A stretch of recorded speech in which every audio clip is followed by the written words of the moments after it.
अपना असली पता, अपना मूल पहचानो। इस संसार में आकर ना हमने अपना असली पता बिल्कुल गंवा दिया है। किसी मूर्ख के साथ भी ऐसा नहीं हुआ होगा आज तक कि किसी ने नई ड्रेस पहनी और वो अपने घर का पता भूल गया हो। हमारे साथ कितना अजीब हुआ, देह का चोला क्या धारण कर लिया, अपना असली पता ही भूल गए। ये तो शुक्र है गुरु का, समय पर उन्होंने बाँह पकड़ के याद दिला दिया, नहीं तो इंसान की हालत कैसी हो रही है।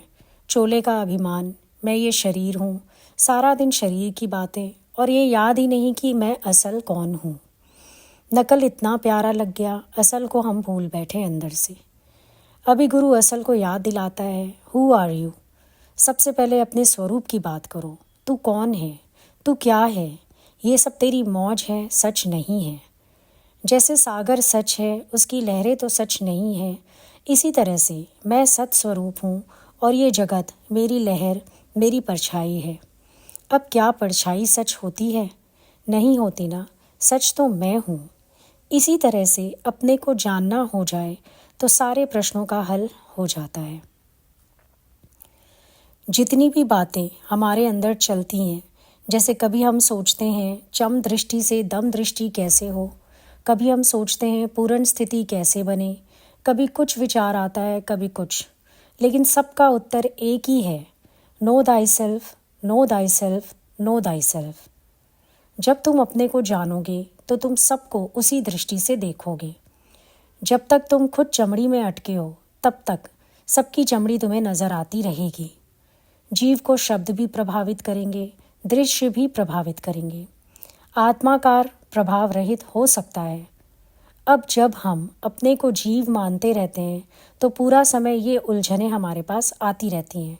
कभी किसी का शब्द लग जाता है, कभी किसी की बात लग जाती है, कभी दृश्य अच्छे लगने लगते हैं, कभी दृश्य खराब लगने लगते हैं, माना प्रभाव डालते रहते हैं। लेकिन शब्द और दृश्य के प्रभाव से ऊंचा उठना, ये है अपने स्वरूप के निश्चय में आना।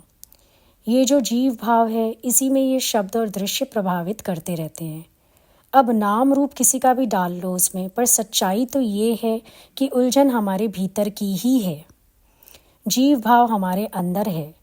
अगर एक बात समझ में आ जाए कि मैं ब्रह्म स्वरूप हूँ, तो ना अच्छे शब्दों का इफेक्ट होगा ना बुरे।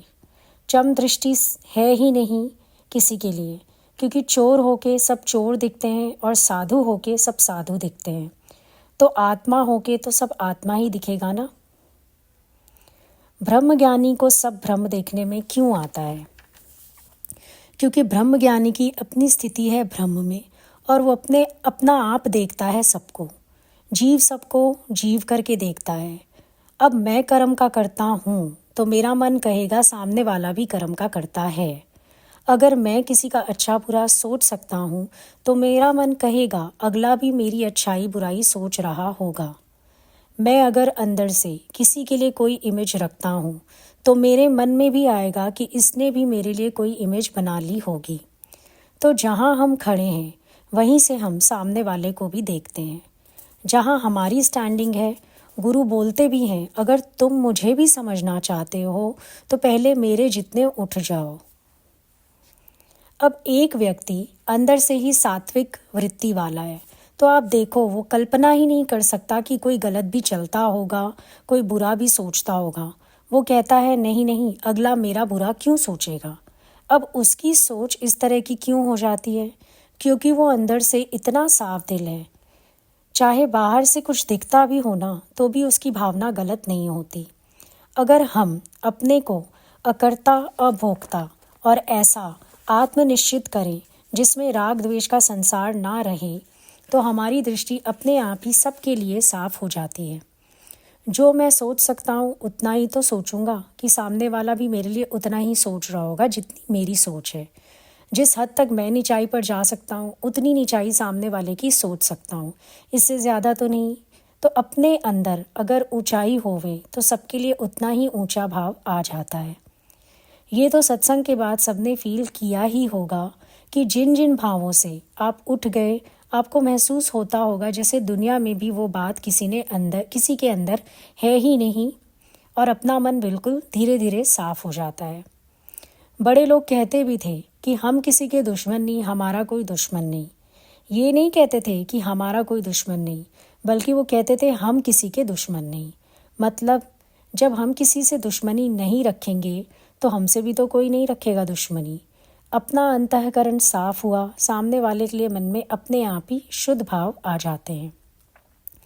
तो ज्ञान का जितना भी अभ्यास है वो अपने साथ करोगे तो सामने अपने आप नज़र साफ होती जाएगी। अंदर से क्लियर होने के बाद सामने क्लैरिटी अपने आप आने लगती है। कोई बात ही नहीं रहती अंदर, एकदम खाली। ये ज्ञान जो है ये सारा अरस परस चलता है। जिनसे आप मोह काटते हो वो आपसे मोह काट देते हैं। जिनसे आप वैराग लेते हो वो आपसे अपने आप धीरे धीरे परे चले जाते हैं।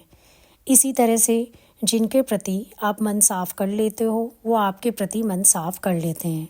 दोनों बातें हैं, इसीलिए कोशिश ये मत करो कि मैं अगले के प्रति मन साफ कर रहा हूँ, बल्कि कोशिश ये करो कि आप अपना मन सबके लिए साफ कर रहे हो।